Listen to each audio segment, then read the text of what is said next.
Thank you. And that means 40 gram of NaOH is required to produce 1 moles of OH negative. Similarly, 49 gram of H2SO4 required to produce the 1 moles of H negative. So we can say that these 49 gram of H2SO4 react with 40 gram of NaOH. Okay, then ये आपस में neutralise कर जाएंगे and water molecule form करेंगे. Is that clear to all of you? समझ में आया? So we can say that these this is the equivalent mass of acids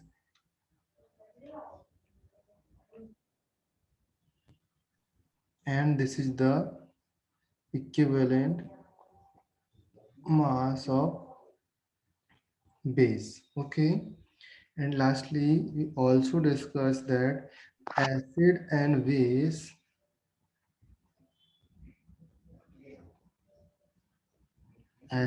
bases जो होते हैं always react in the ratio of their, tell me beta anyone, ratio of their equivalent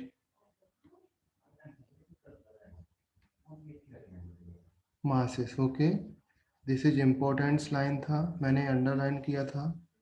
okay, सो इसको अगर आपको prove करना है then मैंने अभी बताया ना, for example 49 gram of H2SO4 react only and only 40 gram of NaOH. ये रेशियो ऑलवेज यही रहेगा. ओके, कभी भी आप कहीं पर भी रिएक्शन देखोगे इसी तरीके से फॉलो होगी. क्लियर है? समझ में आया? सो अगर आपको सपोज मैंने 120, 180, 150 किसी भी कितने भी ग्राम्स ऑफ NaOH H2SO4 आपको फाइंड करना है, डिपेंडिंग ऑन दिस रेशियो आप वो फाइंड कर सकते हो. क्लियर है? समझ में आया? Okay, next also we discuss that कि द नंबर ऑफ मोल्स, हमने नंबर ऑफ इक्विवेलेंट कैसे फाइंड किए थे. The number of moles is equal to होता है sample mass upon molecular mass. Okay, and similarly the number of equivalent is equal to होता है sample mass upon equivalent mass. Okay, इस फॉर्मूले को हम एब्रीविएट करते हैं with the mass of molecular weight और मॉलिक्यूलर मास. ओके, इस फॉर्मूले को हम एब्रीविएट करेंगे equivalence is equal to W upon equivalent weight. Okay, all of you know that अगर आपका मॉलिक्यूलर वेट होता है उसको आप ग्राम पर मोल्स में लिखते हो. जो आपका मॉलिक्यूलर वेट होता है वो ग्राम पर मोल में लिखते हो. सिमिलरली इक्विवेलेंट वेट को आप नोटेड डाउन करोगे ग्राम पर इक्विवेलेंट. ओके, जब भी कहीं इक्विवेलेंट वेट आए इसको ग्राम पर इक्विवेलेंट में लिखना है. So we can say that the unit of equivalent weight is equal to gram per equivalent. Okay, ये आपको नोट डाउन करना. Okay, lastly we have seen that the some examples की equivalent weight of 490 grams of H2SO4 के लिए कितने grams of base की जरूरत पड़ेगी. ओके, हमने कुछ एग्जाम्पल देखा था. ओके, एग्जाम्पल को मैं रिपीट नहीं कर रहा हूँ ना. अभी हम देखते हैं how to find the equivalent mass. Equivalent mass कैसे फाइंड करते हैं हम लोग. Okay, is that clear? Equivalent mass हम लोग कैसे फाइंड करते हैं, इसको फाइंड करने के लिए हमको एक वैलेंसी फैक्टर रिक्वायरमेंट होता है. Okay, valency factor that is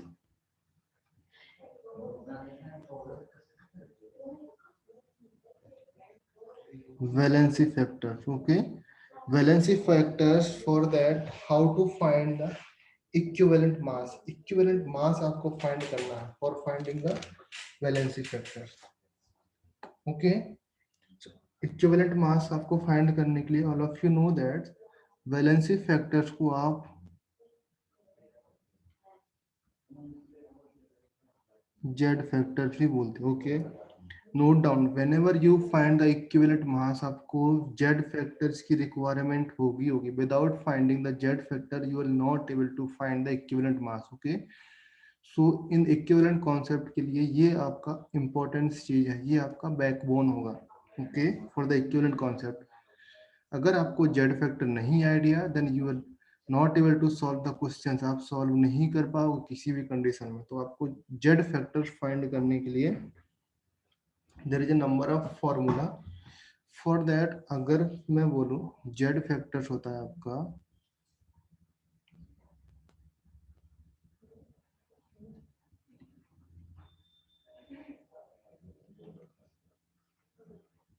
Z factors क्या होता है, the number of, okay, the number of H ions, the number of H ions given by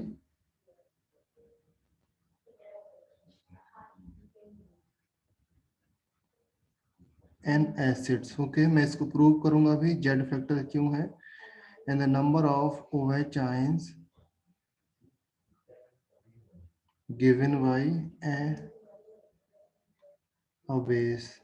okay, base से जो H ions मिलते हैं वो H फैक्टर्स होगा, जितने नंबर ऑफ H ions या H प्लस मिलेगा वो नंबर ऑफ, उसका जेड फैक्टर हो गया। Okay, secondly the number of OH ions, जितने नंबर ऑफ OH ions आपको मिलेंगे from the base, that means वो आपका क्या हो गया, Z factor for the base. Okay,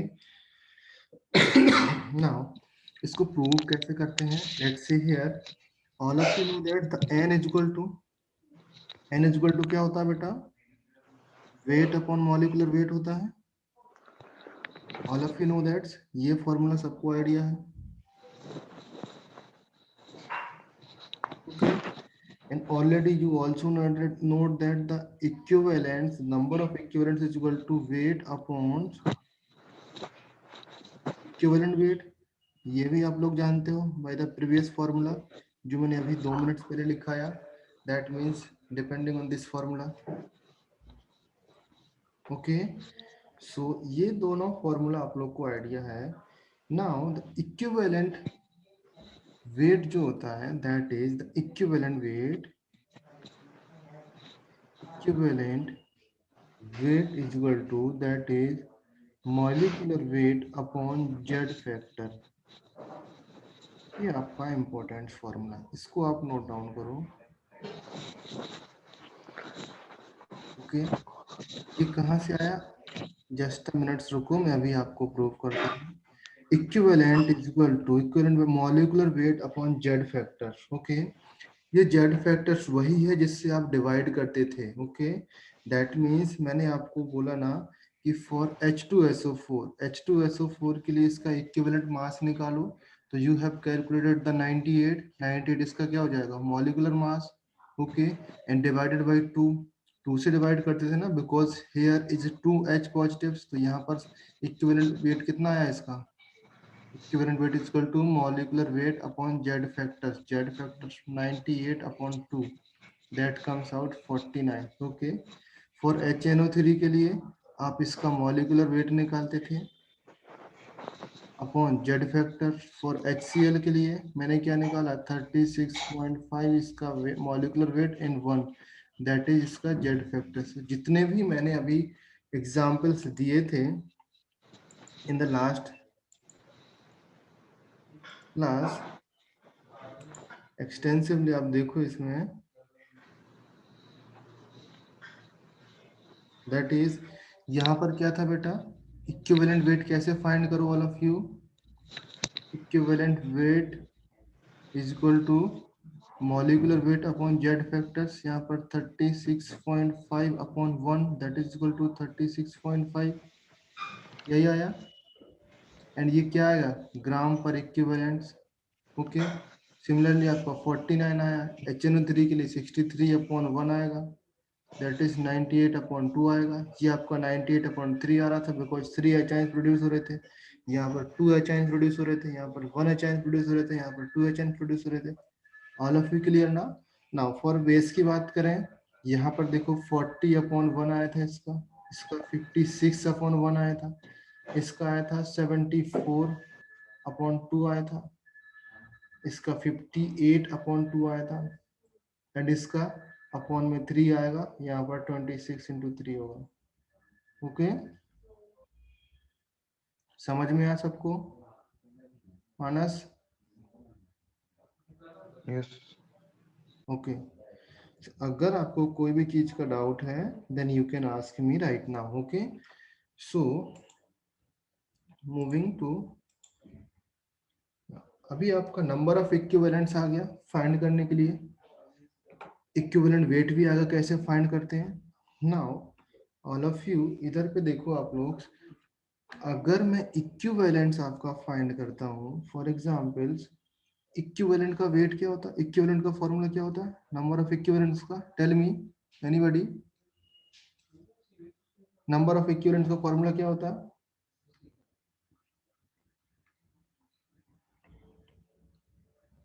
number of equivalents that is weight upon equivalent weight. Okay, now equivalent weight को आप देख लिया आपने, इक्विवेलेंट वेट क्या होता है, molecular weight upon Z. Okay, now you know that this equivalent weight is equal to molecular weight upon Z, ये होता है आपका। Okay, so we can replace here equivalent weight with this formula. Okay, so here number of equivalents, इसको मैं equivalent ही लिखता हूँ, equivalent is equal to weight upon molecular weight into Z. All of you agree with that? Now see here this weight upon molecular weight, ये क्या हो जाते हैं बेटा, weight upon molecular weight क्या हो जाते हैं, tell me?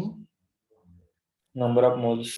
Number of moles. Okay, इसको हम नंबर ऑफ मोल्स लिख देंगे, that means equivalent, number of equivalents is equal to number of moles into Z factor. Okay, now अगर आपके पास नंबर ऑफ मोल्स गिवन है और आपके उस एसिड और बेस का जेड फैक्टर्स गिवन है, तो आप नंबर ऑफ इक्विवेलेंट्स फाइंड कर सकते हो। Okay, this is the extensively used formula. Okay, इसको आप बहुत बहुत बहुत ज्यादा यूज करोगे, इसलिए मैंने ट्रिपल स्टार बनाया। नंबर ऑफ इक्विवेलेंट फाइंड करना है आपको किसी भी चीज का, तो आप नंबर ऑफ मोल्स गिवन रहेगा, आप जेड फैक्टर आपको फाइंड करना है, जेड फैक्टर आपको आइडिया, तो आप नंबर ऑफ इक्विवेलेंट्स फाइंड कर सकते हो। Is that clear to all of you? Okay, next एक छोटा सा चीज है, आप लोग 1 मोल्स इज इक्वल टू क्या लिखते थे, 1 moles is equal to thousands milli mole लिखते थे।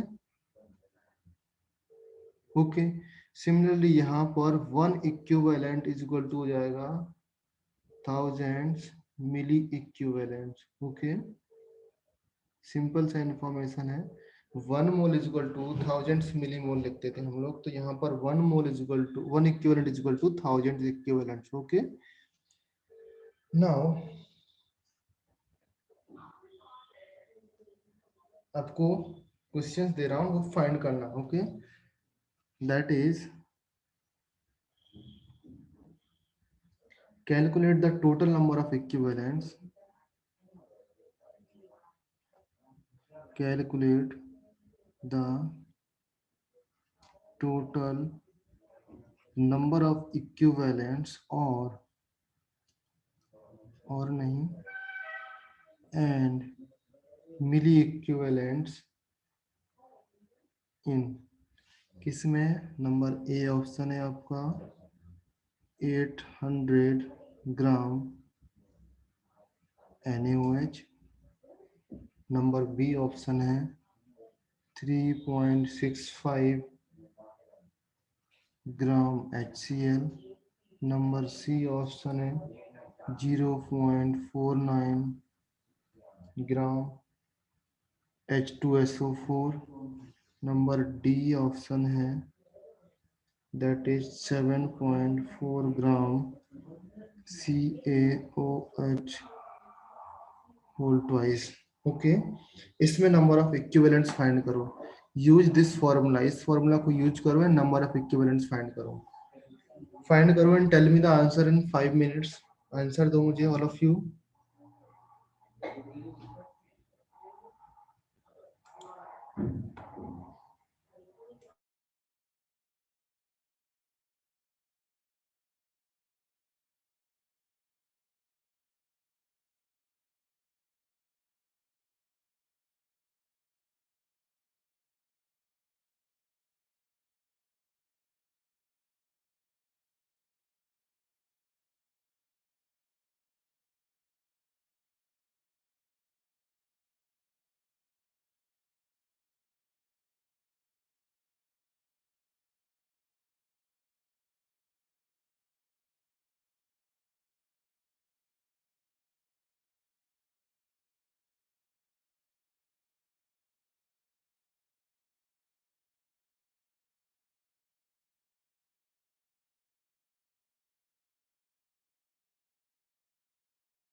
So what is the answer for question number 1? A parts 20. 20 equivalents or milli equivalents? Equivalent. Okay, 20 equivalents. Okay, let's maybe solve कर देता हूँ इसको। You have to find the number of equivalents। आपको क्या करना पड़ेगा? Moles into Z. Okay, first of all इसके moles आप फाइंड कर लो। मोल्स फाइंड करोगे तो क्या आ जाएगा, डायरेक्टली आप नंबर ऑफ इक्विवेलेंट्स का फॉर्मूला लगाओगे, that is weight upon equivalent weight. Okay, N into Z factors. Okay, molecular weight. Okay, weight upon molecular weight into Z factors. Okay, so यहाँ पर आपका आएगा, दैट इज वेट क्या है 800 ग्राम, molecular weight आपका 40। Okay, and आपके Z factors क्या है 1। और डायरेक्टली आप इसको यहाँ पर इक्विवेलेंट वेट भी आप यूज कर सकते थे, बिकॉज आपका जेड फैक्टर 1 है। ओके, सो आप इस तरीके से भी यूज किया, इस तरीके से भी यूज किया, वो भी दोनों सही है। Okay, into Z factors, that means ये आपका आया 20 इक्विवेलेंट्स, और इसको 20,000 आपका क्या जाएगा,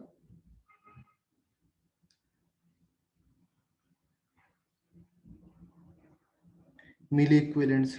ऑल ऑफ यू क्लियर ना, सबको समझ में आया? नाउ बी पार्ट्स आप डायरेक्टली बताओ। That means 0.1.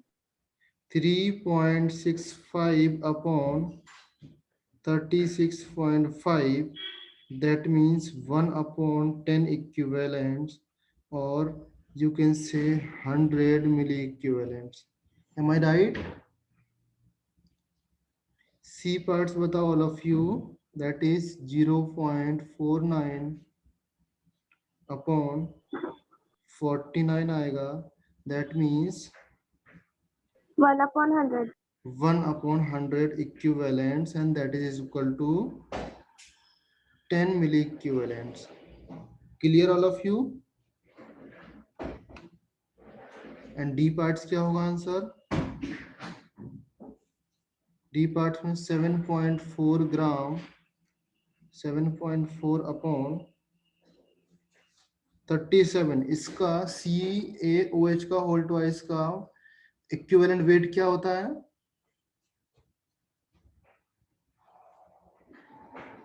37। अगर आपको इक्विवेलेंट वेट नहीं याद आता है, नो प्रॉब्लम्स, आप जेड फैक्टर बता सकते हो ना। नंबर ऑफ OH कितने हैं? 2। जेड फैक्टर आपको आइडिया है, देन जेड फैक्टर से भी आप आइडिया लगा सकते हो। देन यहाँ पर इसका मोलिकुलर मास आपका आएगा 74 एंड इक्विवेलेंट वेट आपका 2 आएगा। ओके, दैट मीन्स ये आपका आंसर हो जाएगा यहाँ पर 1/5। ओके, और 2/10 और 1/5, तो आपका आंसर आएगा दैट इज 200 मिली इक्विवेलेंट्स। समझ में आया ऑल ऑफ यू? क्लियर हुआ ना? Number of milli equivalents find कर, this is the basic. Okay, अभी हम लोग बेस डेवलप कर रहे हैं। किसी भी क्वेश्चन पे हमने मिली इक्विवेलेंट्स का यूज नहीं किया कि इसका यूज कहाँ पर होता है, मोल कॉन्सेप्ट में किस टाइप का यूज होता है। ओके, मैं अभी आपको बेस बता रहा हूँ कि नंबर ऑफ मिली इक्विवेलेंट कैसे फाइंड करना है, जेड फैक्टर कैसे फाइंड करना है, इक्विवेलेंट मास कैसे फाइंड करना है, वो सारी चीजें क्लियर किया। तो is there anyone have any doubts? कोई भी प्रॉब्लम्स हो तो अभी बता सकते हो, अदरवाइज हम लोग यूज में चलते हैं कि कैसे एनालाइज करते हैं उसकी प्रॉब्लम्स को।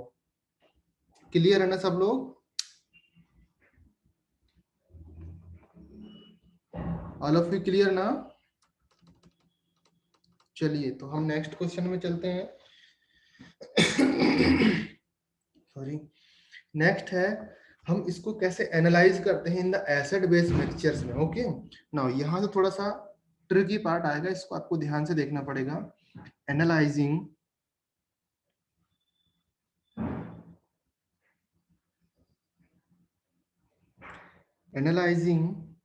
a mixture of acid and base। आपके पास एसिड और बेस का मिक्सचर दिया, उसको एनालाइज करना है आपको। ओके, एनालाइज मींस उसमें से कोई चीज आपको फाइंड करने के लिए दी है, वो आपको फाइंड करना है। ओके, उसको कैसे फाइंड करते हैं? लेट्स से यहाँ पर आपको देखो, अगर आपका मोल कॉन्सेप्ट का प्रॉब्लम होता है सेम यही, दैट मीन्स उसमें आपको फाइंड करने के लिए बहुत टाइम लग सकता था। For example, let's say here is the mixture of acid 1, okay, and mixture of acid 1 and acid 2। 2 acid है यहाँ पर, एंड देन आपका base 1 base 2। Okay, acid 1 acid 2 base 1 base 2। Let's say मुझे फाइंड करने के लिए इसमें आपका सैंपल मास दे दिया, सैंपल मास, दैट मीन्स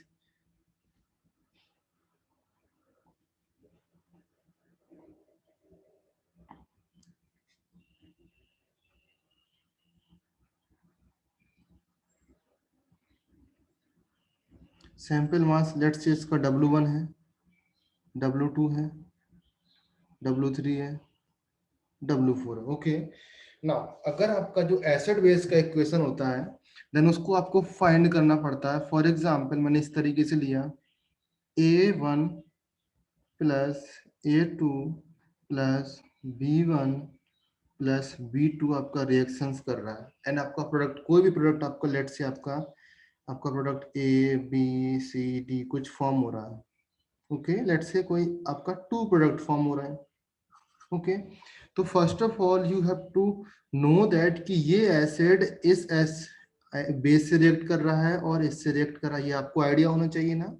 अब जब आप मोल कॉन्सेप्ट की प्रॉब्लम सॉल्व करते हो, तो ये आपको आइडिया होना चाहिए कि जो एसिड 1 है, ये बेस 1 से रिएक्ट कर रहा है और बेस 2 से रिएक्ट कर रहा है। Is that clear? ये आपको आइडिया होता है, नहीं होता है तो आपको फाइंड करना पड़ता है। सेकेंडली, आप एसिड 2 को बेस 1 के साथ रिएक्शंस करेंगे, बेस 2 के साथ भी रिएक्शन करेंगे, तो टोटल नंबर ऑफ कितनी रिएक्शंस हो गई? एसिड 1 आपका किसके साथ रिएक्ट कर रहा है? बेस 1 के साथ एंड बेस 2 के साथ। सिमिलरली आपका एसिड 2 रिएक्ट कर रहा है विथ बेस 1 एंड बेस 2, तो आपको टोटल 4 रिएक्शन सॉल्व करनी पड़ेंगी, तब जाके आपका प्रोडक्ट फाइंड करना पड़ेगा। एंड उसके बाद ये भी क्वेश्चन अराइज होगा कि कितना अमाउंट्स ऑफ एसिड 1 का बेस के साथ रिएक्ट किया। दैट मीन्स आपका सपोज 10 ग्राम था, उसका 10 ग्राम से सिर्फ ये 5 ग्राम जिससे रिएक्ट किया, और लेट से 8 ग्राम रिएक्ट किया, तो रिमेनिंग 2 ग्राम्स आपका किसके साथ रिएक्ट किया, बेस 2 के साथ रिएक्ट किया, या लिमिटिंग रिएजेंट बच के रह गया, एक्सेस रिएजेंट बच के बाहर रह गया। ओके, तो ये सारी प्रॉब्लम्स डिफिकल्टीज आती हैं in the mole concept problems. Okay, आप सॉल्व करने के लिए सॉल्व कर सकते हैं, बट फर्स्ट ऑफ ऑल आपको रिएक्शंस फाइंड करना पड़ेगा, एंड आपको लिमिटिंग रिएजेंट फाइंड करना पड़ेगा, फिर एक्सेस रिएजेंट फाइंड करना पड़ेगा। ये सारी मेन चीजें हैं जो आप नहीं फाइंड कर पाओगे, बिकॉज आपको रिएक्शंस फाइंड करना पड़ेगा, रिएक्शंस के बाद उसको बैलेंस करना पड़ेगा। तो इस सारी डिफिकल्टीज को दूर करने के लिए इक्विवेलेंट कॉन्सेप्ट आया। इक्विवेलेंट कॉन्सेप्ट से देखो कितना आसान हो जाता है ये प्रॉब्लम। ओके, समझ में आया? इसको इरेज कर रहा हूं मैं।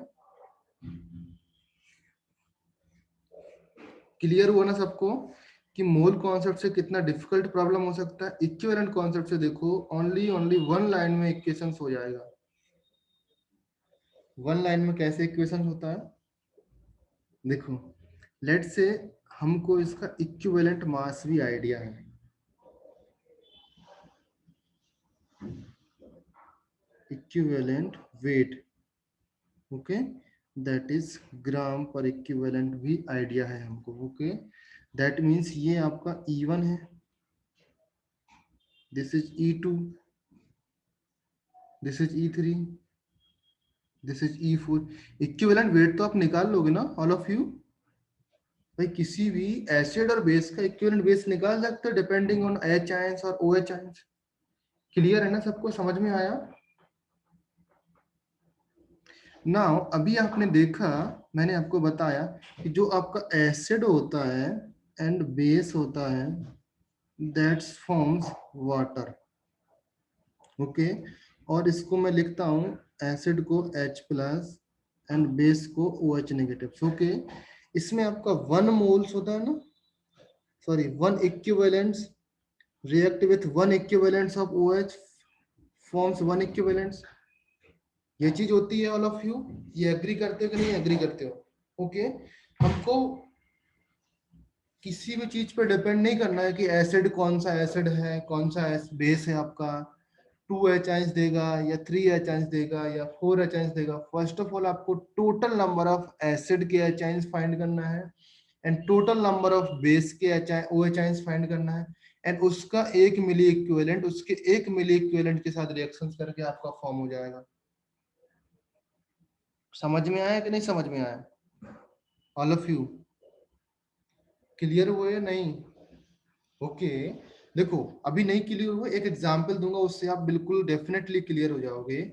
मैं ये कह रहा हूं दैट मींस आपका 1 milli equivalents combined, 1 milli equivalents of acids combined with 1 milli equivalents of base. Milli equivalent बोलूं या इक्विवेलेंट बोलूं, दोनों सेम चीज है। ओके, बिकॉज इसमें थाउजेंड्स का मल्टीप्लाइड बस, और कुछ भी नहीं है। So 1 equivalent of acids combines with 1 equivalent of base and forms 1 equivalent of waters। Water का 1 equivalent फॉर्म करेगा। ओके, सो नाउ अगर आपको यहाँ पर नंबर ऑफ इक्विवेलेंट्स फाइंड करना होगा, तो नंबर ऑफ इक्विवेलेंट्स कैसे फाइंड करोगे? Tell me how to find the number of equivalents. Anyone tell me the formula of number of equivalents form करने के लिए फॉर्मूला, टेल मी बेटा। Sample mass by weight of equivalent. Weight upon equivalent weight. Okay, so weight यहाँ पर W1 है and equivalent weight आपका E1 है, तो ये आपके इक्विवेलेंट हो गए टोटल।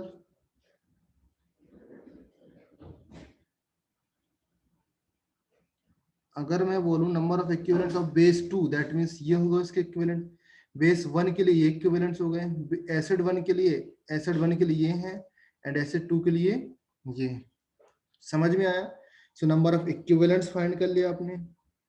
ओके, नाउ मैंने बताया भी टोटल नंबर ऑफ एसिड के equivalents is equal to the total number of base के इक्विवेलेंट्स। ओके, लेट्स से हमको नहीं पता कि इसके कितने इक्विवेलेंट्स हैं, एंड इसके कितने इक्विवेलेंस है। हमको total number of acid, acid means H ions होता है ना, that is equal to the total number of OH ions.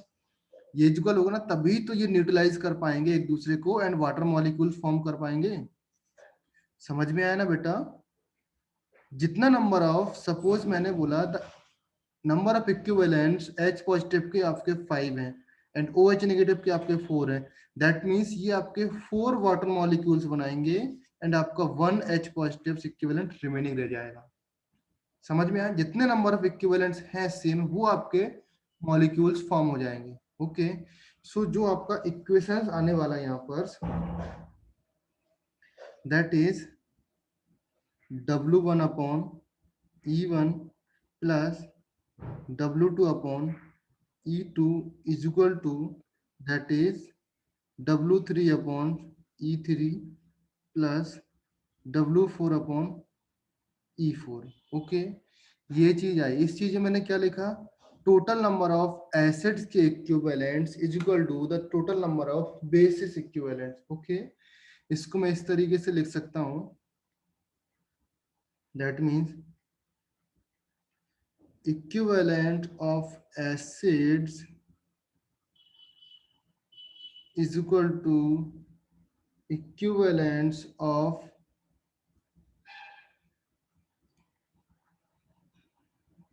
bases. Okay, this is the equivalence of acids and this is the equivalence of base. समझ में आया all of you. Now इससे पहले मैंने आपको एक डेफिनेशंस लिखाई थी। डेफिनेशंस इज दैट, जो आपको मैंने यहाँ पर लिखाया था, यहाँ पर स्क्रीन पे दिख रहा है, acids and base always react their equivalent masses। लिखाया था मैंने, acids and base always react with equivalent masses। Okay, ना देखो इसका कैसे यूज हो रहा है यहाँ पर। अगर मैं बोलूं इन दिस इक्वेशंस में, अगर किसी भी एक आइटम्स का मास और इक्विवेलेंट वेट आपको नहीं पता, सपोज एसिड अननोन दिया, okay, acid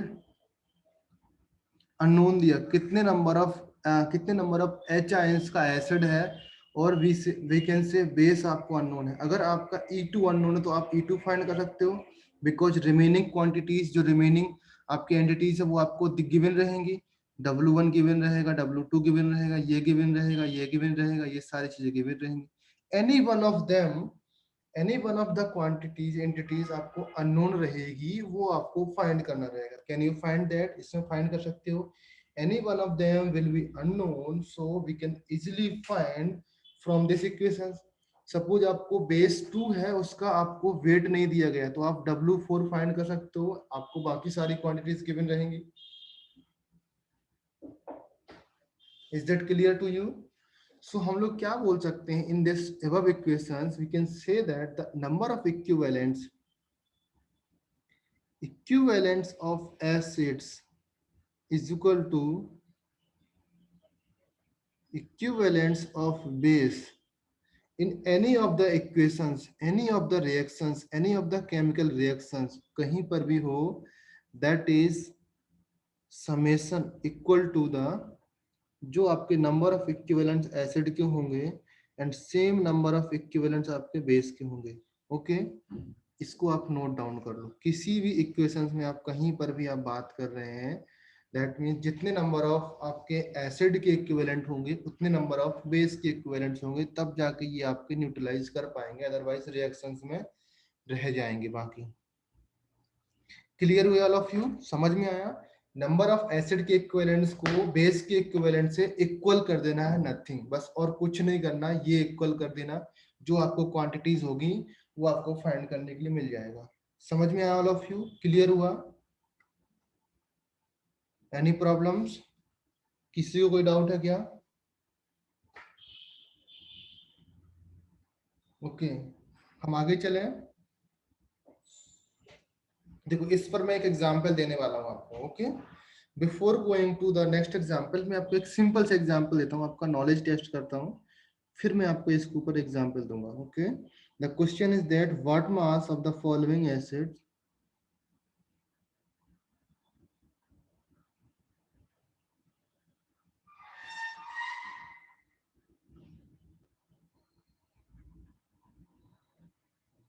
required to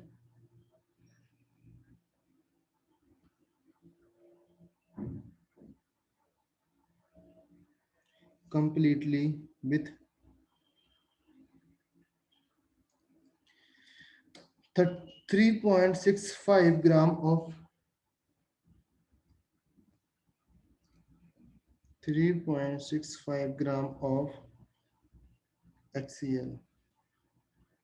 okay, number 1 है आपका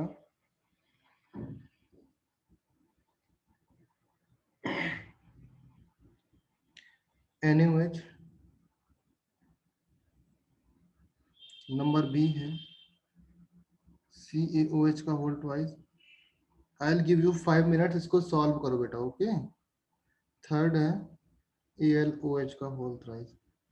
ये टाइप के क्वेश्चंस मैं ऑलरेडी दे चुका हूँ कि 2-3 क्वेश्चंस ऑलरेडी कंप्लीट हो चुके हैं। इसमें सॉल्व करो, आपको क्या सॉल्व करना है। NaOH का वेट निकालो जो इसको न्यूट्रलाइज कर पाएगा, एसिड 3.65 ग्राम्स ऑफ एसिड्स को, एंड COH का वेट निकालो जो इसको न्यूट्रलाइज कर पाएगा, एंड इसका वेट निकालो। आई will give you a simple hints कि आपको नंबर ऑफ इक्विवेलेंट्स इक्वल करना है।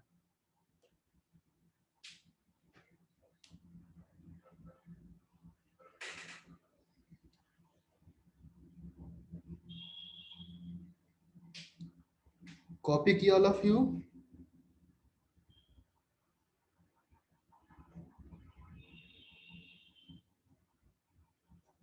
कॉपी कर लो। इसके बाद मैं आपका नेक्स्ट क्वेश्चन यहाँ पर लिख रहा हूँ। 3.6 ग्राम HCl के वेट निकालना है of what mass of the following acids, sorry base है इधर पे, फॉलोइंग एसिड नहीं, इधर से बेस है बेटा। Okay,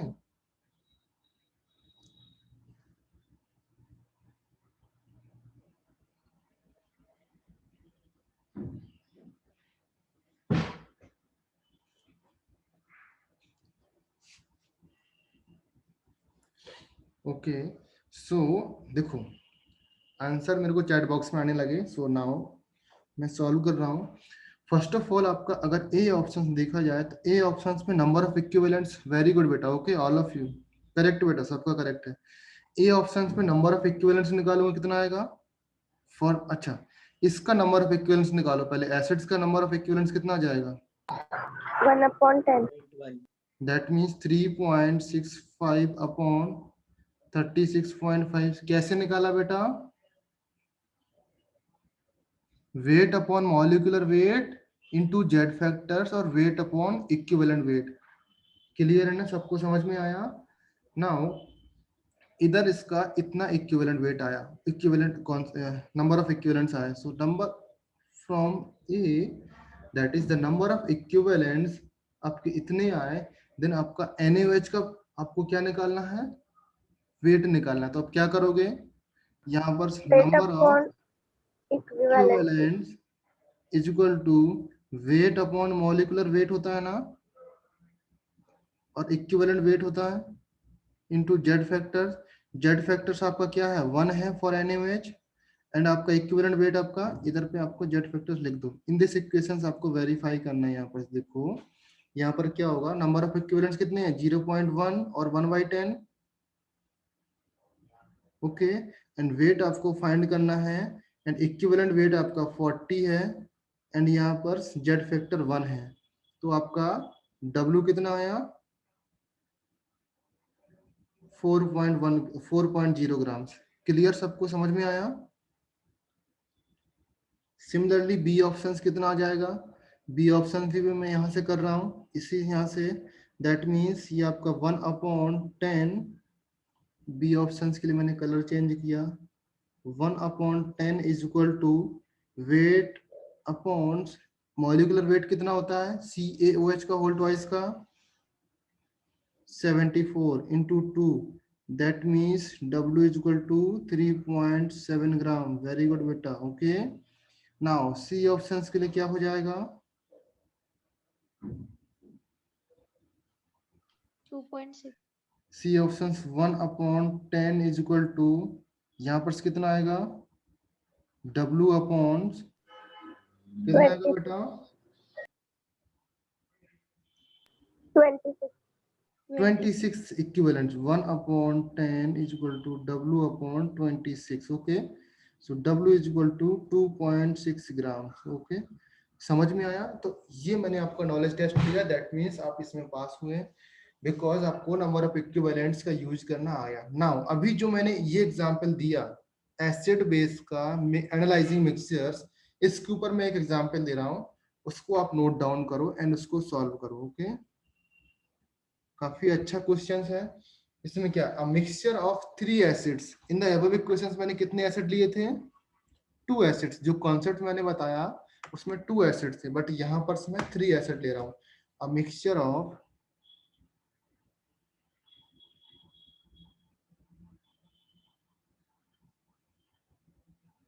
3 acids, 3.65 gram of HCl,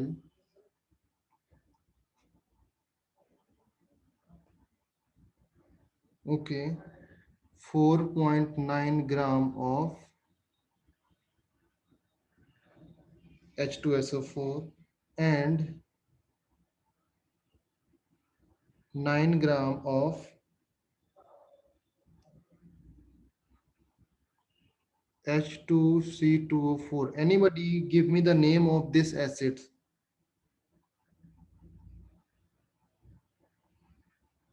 It's made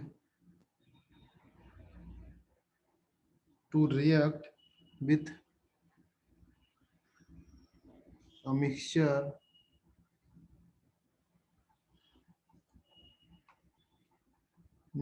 of 2 bases. 2 base से रिएक्शंस कराया, that means number 1 base 8 gram of NaOH, okay, and W gram of CaOH का whole twice. Calculate W for complete neutralizations.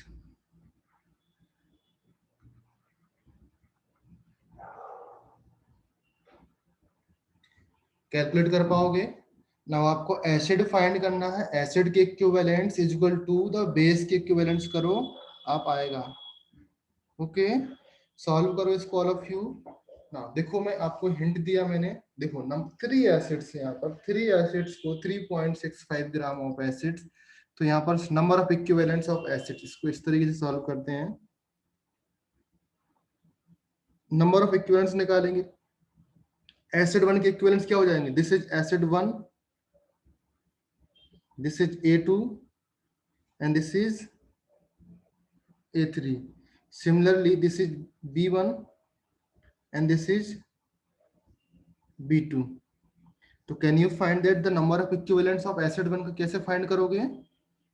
Molecular weight upon equivalent wait, यही find 1 upon 10.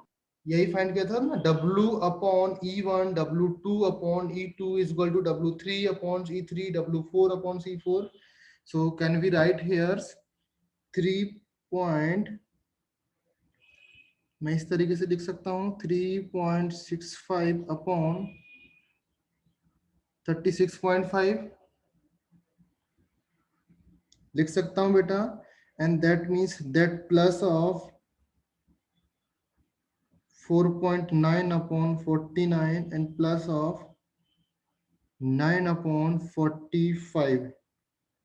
Okay, 45 आपका इसका आपका equivalent weight होता है, इसका आपका होता है 36.5, इसका आपका वेट होता है 49। तो दिस अपॉन दिस करते जाओ सब में, तो टोटल नंबर ऑफ इक्विवेलेंट्स आपके किसके आ गए? एसिड के आए।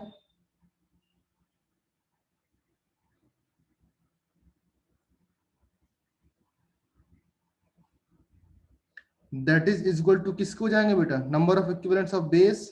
बेस के नंबर ऑफ इक्विवेलेंट्स क्या है? 8 upon 40 plus W gram upon 37, that is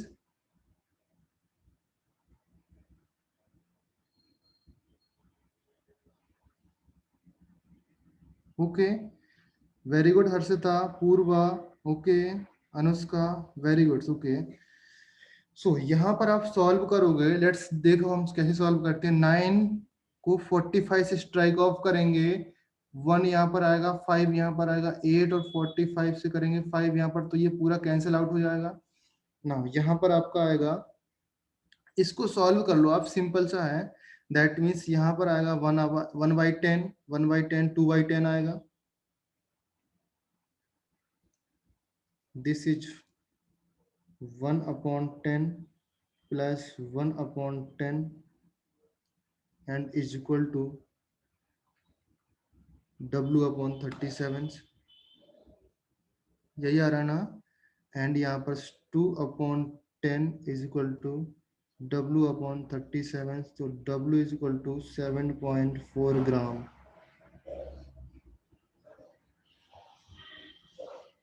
find कर पाया, very good Prathamesh, okay. So all of you, सबको समझ में आया ना किस तरीके से सॉल्व हो रहा प्रॉब्लम्स यहाँ पर, okay. Now there is a next type of rules जो आपका इसी क्वेश्चंस में यूज होने वाला, that is law of chemical equivalence. आपने मोल कॉन्सेप्ट में भी देखा होगा, ओके। मोल कॉन्सेप्ट में क्या था, law of chemical equivalence, shortcut में बोलते हैं इसको LOCE।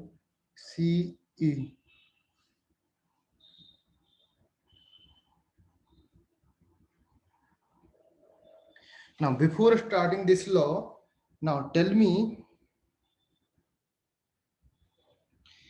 किसी को एनी प्रॉब्लम्स है क्या, कोई प्रॉब्लम्स है क्या for finding the neutralisation reactions में, एनालाइजिंग एसिड बेस को एनालाइज किया, कोई प्रॉब्लम्स है क्या इसको फाइंड करने में, in this equations number of equivalents find करने में, ओके। आपको इक्विवेलेंट वेट फाइंड करने में, जेड फैक्टर फाइंड करने में, any problems all of you? I think equivalent concept अभी तक सिंपल होगा, आपको कोई प्रॉब्लम्स नहीं आने वाली, ओके। नाउ लेट्स से एक जनरलाइज इक्वेशंस लेते हैं हम लोग, okay. Generalise equations is that कि आपको कोई भी एसिड लिया, जो अब A molecules of A या A moles of A plus B moles of B that reacted with and form C moles of C and plus D moles of D, ऐसे form करते थे ना। यहाँ पर इसके कितने मोल्स रिएक्ट कर रहे हैं, स्टोइचियोमेट्री कोएफिशिएंट अगर हम लोग लिखते थे, that means A mole, B moles and इसके C मोल्स एंड इसके D moles. Remember stoichiometry coefficient लिख रहा हूँ, इनिशियल वैल्यू नहीं लिख रहा हूँ, okay. So this is according the which theory, ये कौन सी थ्योरी के अकॉर्डिंग है,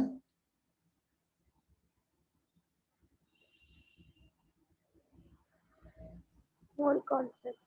मोल कॉन्सेप्ट। आपने सबको आइडिया है ना, इस तरीके से हम लोग करते थे मोल कॉन्सेप्ट में, सर ने बताया होगा, वासु सर ने। मोल कॉन्सेप्ट में हम किस तरीके से डिस्कस करते हैं सारी प्रॉब्लम्स, क्लियर है ना। ए मॉलिक्यूल्स बी का कितना रिएक्ट किया, इस तरीके से हम रेशियो निकालते थे, और आपका लिमिटिंग रीजन फाइंड करने के लिए given moles upon stoichiometry coefficient करते थे। ऑल ऑफ यू रिमेंबर ना, सबको आइडिया है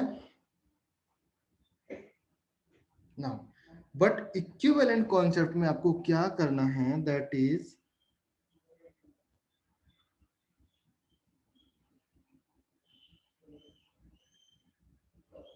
कुछ नहीं करना in the equivalent concept, because यहाँ पर one equivalents of A react with one equivalents of B and form one equivalents of C and form one equivalents of D. कुछ भी नहीं करना, नथिंग। आपका इक्विवेलेंट्स फाइंड कर लो, जितने नंबर ऑफ इक्विवेलेंट्स ए के आएंगे उतने नंबर ऑफ इक्विवेलेंट्स बी से रिएक्ट करेंगे। दैट मींस 1:1 के रेशियो में ये लोग रिएक्ट कर रहे हैं, 1:1 के रेशियो में रिएक्ट करके फॉर्म हो रहे हैं। समझ में आया ऑल ऑफ यू? ऐसा नहीं है आपको कि आपको के निकालना पड़ेगा, स्टोइचियोमेट्री कोएफिशिएंट निकालोगे। के निकालते थे, क्या निकालते थे, given moles upon stoichiometric coefficients, suppose आपका यहाँ पर कुछ मोल्स x गिवन है, that means given mole x upon a करते थे, फिर यहाँ पर y अपॉन b करोगे, फिर आपको मिनिमम निकालोगे, मिनिमम जो होता है वो आपका वैल्यू ऑफ k होता है, फिर आपका रिएक्टेड मोल निकालते थे माइनस k इंटू एस करके, ओके, एंड यहाँ पर प्लस के इंटू एस करके, इस तरीके से। तो ये सारी कहानी नहीं करने का, सिर्फ और सिर्फ आपको क्या करने का, नंबर ऑफ इक्विवेलेंट्स निकालो फॉर एवरी कंपाउंड जो आपको गिवन है, एंड आपको फॉर्म कर लो कि इसके नंबर ऑफ इक्विवेलेंट्स फॉर्म करेंगे, उतने नंबर ऑफ इक्विवेलेंट बी से रिएक्ट करके सी के उतने नंबर ऑफ इक्विवेलेंट्स फॉर्म करेंगे। समझ में आया? क्लियर हुआ सबको? ना देखो, जनरलाइज एक एग्जांपल देता हूं, फॉर एग्जांपल जैसे समझ में आ जाएगा आपको, 3a लिया मैंने, okay, plus 7b, okay, and forms 5c plus 2d. Okay, now if I given you the initial equivalents of equivalents बोल रहा हूं मैं, the equivalents आपका 15 equivalents आपके A के given है and 21 equivalents आपके B के given है, okay, गिवन है ना इनिशियल में, एंड इनिशियल में ये आपका अमाउंट्स क्या होगा 0 0। So can you find that कि इसके कितने मोल्स रिएक्ट करेंगे, यहाँ पर 15 मिली इक्विवेलेंट्स हैं तो इसके 15 से ही रिएक्ट करेंगे। Is that clear to you? आपका 1 मिली इक्विवेलेंट्स आपके इसके 1 मिली इक्विवेलेंट से रिएक्ट करेगा तो इसके 15 मिली इक्विवेलेंट्स इसके 15 से रिएक्ट करेगा ना। ऑल ऑफ यू एग्री कि नहीं? समझ में आया कि नहीं? समझ में आया ऑल ऑफ यू? भाई बताओ ना मुझे, अगर नहीं समझ में आया देन मैं फिर से रिपीट कर सकता हूँ, अदरवाइज मैं आगे बढ़ जाऊंगा देन आगे आपको प्रॉब्लम्स हो सकती हैं। ओके, सो यहाँ पर मैंने बोला 1:1 के रेशियो में रिएक्ट करना है फॉर कंपाउंड्स ए और कंपाउंड्स बी। ओके, देखो फॉर एग्जांपल्स मैं रिपीट कर रहा हूँ 1 सेकेंड। ओके, देखो यहाँ से लॉ ऑफ केमिकल इक्विवेलेंस में क्या बोला मैंने, जो according to mole concept theory है, मोल कॉन्सेप्ट थ्योरी में मैंने लिखा यहाँ पर स्टोइचियोमेट्रिक कोएफिशिएंट्स ये गिवन है, इससे आपको कोई भी मतलब नहीं है in the chemical equivalence. Okay, सिर्फ आपको यहाँ से मीनिंग आपको मतलब समझना है कि आपको ए का इक्विवेलेंस फाइंड करना है, बी का इक्विवेलेंस फाइंड करना है, एंड इक्विवेलेंस फाइंड करने के बाद जितने नंबर ऑफ इक्विवेलेंट्स होंगे वो 1:1 के रेशियो में रिएक्ट करेंगे। फॉर एग्जाम्पल मैंने यहाँ पर लिया 1 equivalents of A react with 1 equivalents of B, सिर्फ 1 इक्विवेलेंट से रिएक्शंस करेगा। समझ में आया?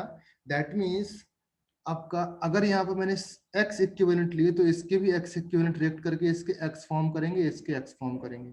ओके, लेट्स से मैंने यहाँ पर 100 इक्विवेलेंट्स लिए, ओके, तो इसके 100s फॉर्म करके यहाँ पर 100 इक्विवेलेंट्स फॉर्म करेंगे। ओके, लेट्स से मैंने ए के मोल्स ज्यादा ले लिए, यहाँ पर मैंने ए के 100 इक्विवेलेंट ले लिए, यहाँ पर बी के ओनली 50 इक्विवेलेंट लिए, तो यहाँ पर अगर रिएक्ट करना इन द रेशियो तो इसके 50 तो रिएक्ट कर जाएंगे विथ इसके 50, समझ में आया, बट इसके 50 रिमेनिंग बच्चे रहेंगे ना, तो ये आपका लिमिटिंग रिएजेंट हो जाएगा एंड ये आपका एक्सेस रिएजेंट हो जाएगा, एंड आपके रिमेनिंग 50 इक्विवेलेंट फॉर्म करेंगे, बिकॉज रिएक्ट कितने कर रहे हैं, सिर्फ 50 रिएक्ट कर रहे हैं ना, जितने रिएक्ट करेंगे उतने फॉर्म हो जाएंगे। ओके, एंड यहाँ पर इसके 50 आपके बच जाएंगे, एक आपके 50 मोल 50 इक्विवेलेंट्स आपके रिमेनिंग रह गए। समझ में आया all of you? For example देखो यहाँ पर मैंने लिए 70 इक्विवेलेंट्स ऑफ ए, यहाँ पर लिए 50 इक्विवेलेंट्स ऑफ बी। ओके, तो आपका ये 70 है, ये बी ज्यादा है। ओके, दैट मीन्स तो आपके 50 यहाँ से इसका 1 इक्विवेलेंट रिएक्ट करेगा बट इसके 1 इक्विवेलेंट से, तो जब आपका ऐसे एक एक इक्विवेलेंट्स आपको आपस में न्यूट्रलाइज करते जाएंगे, तो जब इसका 50th इक्विवेलेंट्स हो जाएगा, इसका भी 50th इक्विवेलेंट्स आपस में हो जाएगा, तो ये न्यूट्रलाइज करके क्या फॉर्म कर जाएगा 50th इक्विवेलेंट्स, अब ये फॉर्म करेगा 50 इसका फॉर्म करेगा। नाउ व्हेनेवर इसका 51 इक्विवेलेंट आएगा न्यूट्रलाइज करने के लिए, तो इसके पास तो है ही नहीं एक भी, तो आपके 51, 52 टू टिल 70 तक, दैट मींस 20 इक्विवेलेंट्स आपके रिमेनिंग रह जाएंगे फॉर ए के 20 इक्विवेलेंट्स रिमेनिंग यहाँ पर बच जाएंगे। समझ में आया बेटे सबको? वही मैं एक्सप्लेन कर रहा हूँ यहाँ पर। आपको कोई भी कॉन्सेप्ट नहीं लगाना पड़ा, जो आपका मोल कॉन्सेप्ट का थ्योरी होता है वो आपको कुछ भी नहीं यूज करना पड़ा।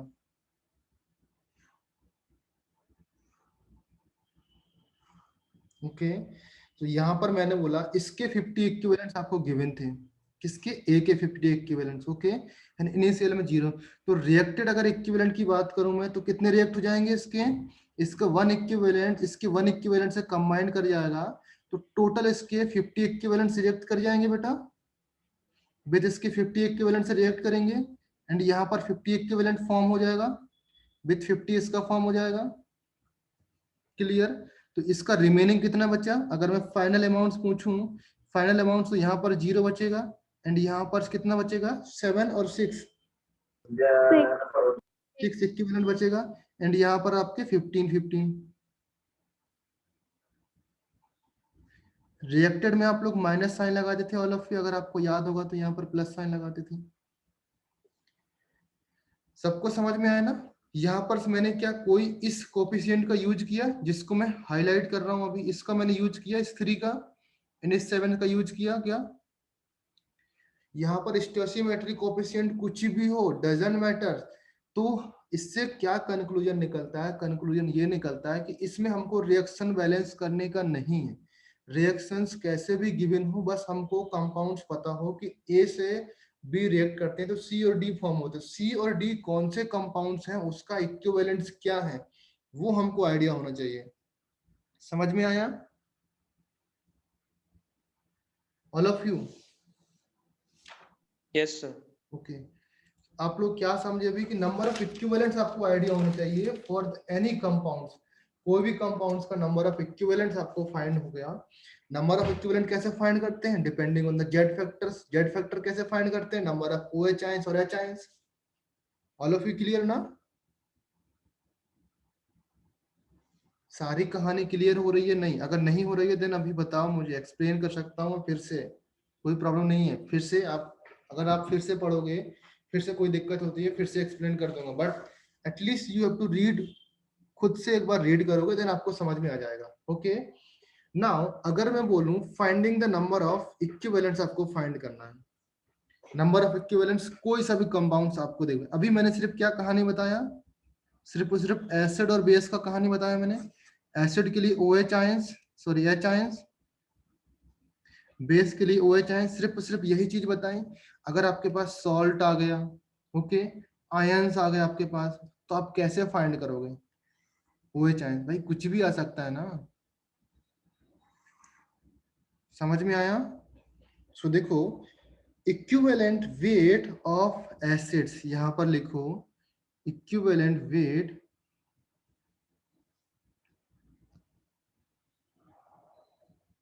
equivalent weight of acids, base, salts, ions और मोस्ट ऑफ इम्पोर्टेंस जो चैप्टर्स अभी हम पढ़ रहे हैं, that means redox.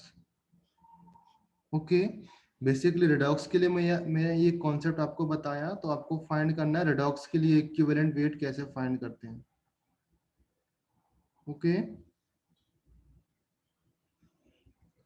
In this case क्या होगा बेटा, ऑल ऑफ यू, अगर मैं जेड फैक्टर लिखूं, भाई इक्विवेलेंट मास फाइंड करने के लिए that is only Z factor पर डिपेंड करता है। अगर आप मॉलिक्यूलर मास, किसी भी स्पीसीज का मॉलिक्यूलर मास आपको गिवन है, उसमें जेड फैक्टर से डिवाइड कर दिया तो आपका इक्विवेलेंट मास आ जाएगा ना। तो इक्विवेलेंट मास किस पे डिपेंड कर रहा है, जेड फैक्टर पे। तो अगर मुझे जेड फैक्टर आइडिया लग गया तो मैं आपका इक्विवेलेंट वेट निकाल सकता हूँ और इक्विवेलेंट मास निकाल सकता हूँ। समझ में आया? तो जेड फैक्टर आपको कैसे फाइंड करते हैं, ये देखो यहाँ पर,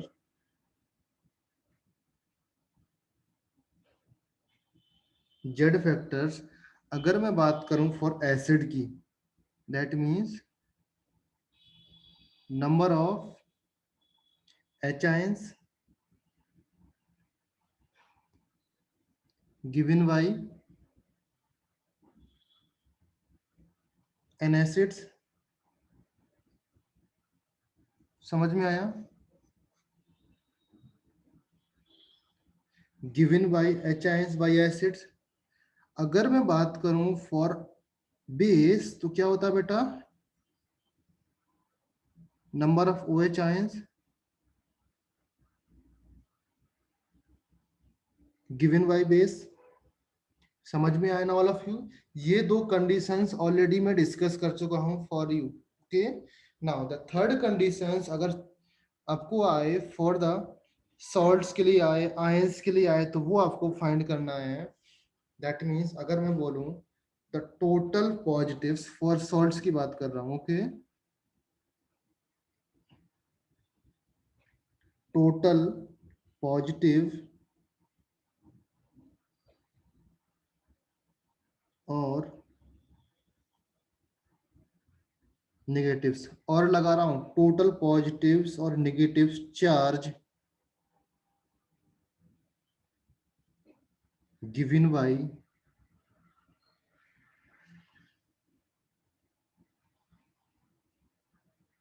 1 मोल्स ऑफ सॉल्ट।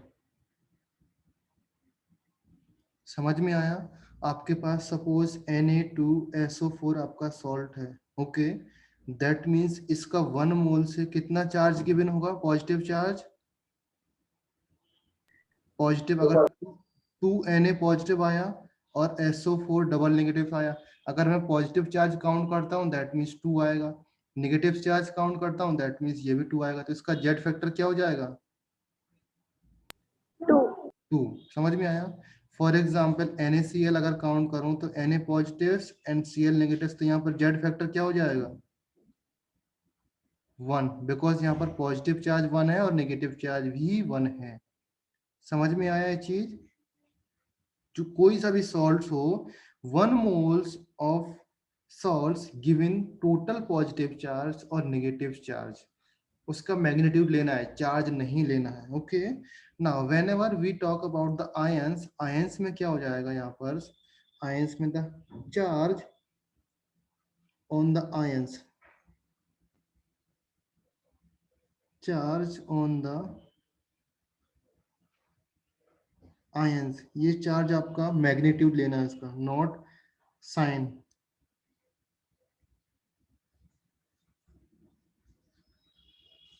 क्या लेना है? मैग्नीट्यूड में।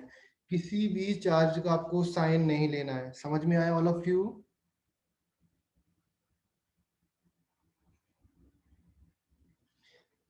इन that there is no OH। हाँ बेटा, जब आप एसिड बेस की बात करोगे तब आपका OH रहेगा।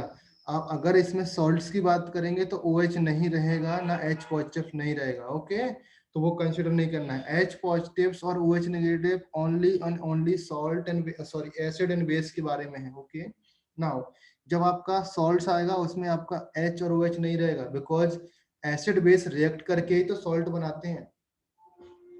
समझ में आया? जब आपका मैग्नेटिक चार्ज गिवन रहेगा या कोई आयंस गिवन रहेगा तब आपका मैग्नीट्यूड आएगा। ओके, नाउ नेक्स्ट पॉइंट है, दैट मींस रिडॉक्स के लिए बात कर रहा हूं। दैट मींस ये पॉइंट्स है, द नंबर ऑफ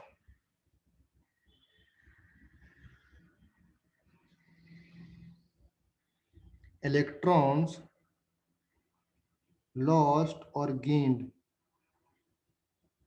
इलेक्ट्रॉन कितने लॉस कर रहे हैं और गेन कर रहे हैं, डजंट मैटर कि वहां पर ऑक्सीडेशन हो रहा है रिडक्शन हो रहा है, बस सिर्फ और सिर्फ आपको फाइंड करना है कितने नंबर ऑफ इलेक्ट्रॉन का एक्सचेंज हो रहा है।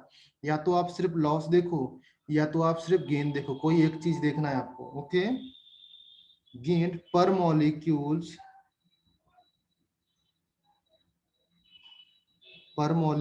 ऑफ ऑक्सीडाइजिंग एजेंट्स और रिड्यूसिंग एजेंट्स। जो ऑक्सीडाइजिंग एजेंट्स रिड्यूसिंग एजेंट्स होगा उसके पर मॉलिक्यूल्स में कितने नंबर ऑफ इलेक्ट्रॉन्स का लॉस हुआ और गेन हुआ, वो आपको फाइंड करना है। समझ में आया all of you?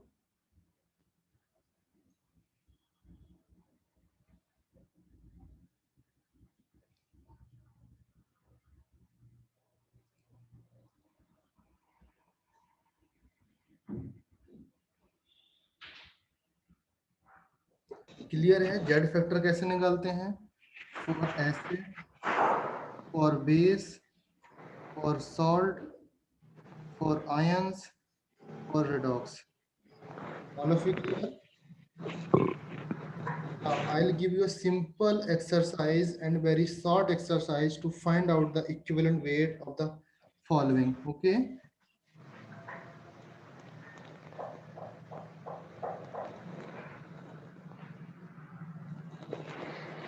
Find out the equivalent weight of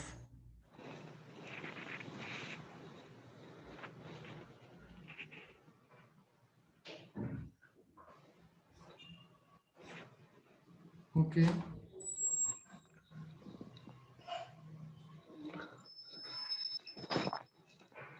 That is Na positives. Na positive का equivalent weight बताओ आप लोग. K positives, Ca double positives, aluminium triple positives, Si4 positive, Mg double positive, Fe double positive and Fe triple positives. इन सब का equivalent weight बताओ बेटा मुझे. S 1. Okay. Equivalent weight बताना मुझे. जेड फैक्टर तो आपको पता है, दिख रहा है सामने जितना नंबर ऑफ चार्ज हैं. इक्विवेलेंट वेट बताते जाओ मुझे. इक्विवेलेंट वेट क्या हो जाएगा बेटा? 23. 23. ओके. नाउ इसका इक्विवेलेंट वेट आएगा दैट इज 23 एंड के का 39. 39, कैल्शियम 20. 20. एल्यूमिनियम 9. 9. 9 एंड सिलिकॉन 7 होगा ना.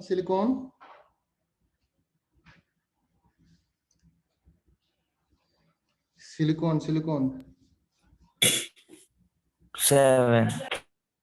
And magnesium 12. 12. 12 and next Fe. 28. Very good. 28. Okay. इसका आप लोग होमवर्क करके आना. मैं जितना दे रहा हूं आप लोग एंड देन हम लोग डिस्कस करेंगे in the next lectures. Okay.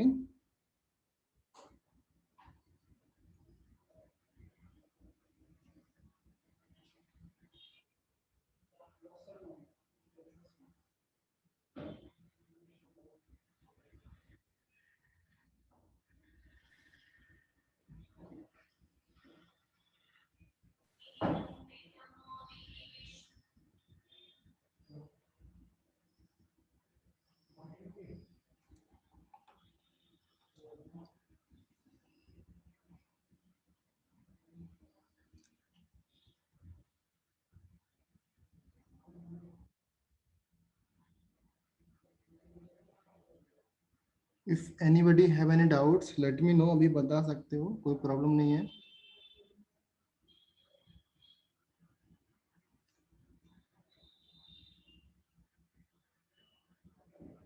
Yes. यहाँ तक आपका पोर्शन आएगा. इक्विवेलेंट वेट आपको फाइंड करने के लिए दूंगा. इसके बाद नहीं आने वाला. Okay.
Is there anyone have any doubts in the today's lectures?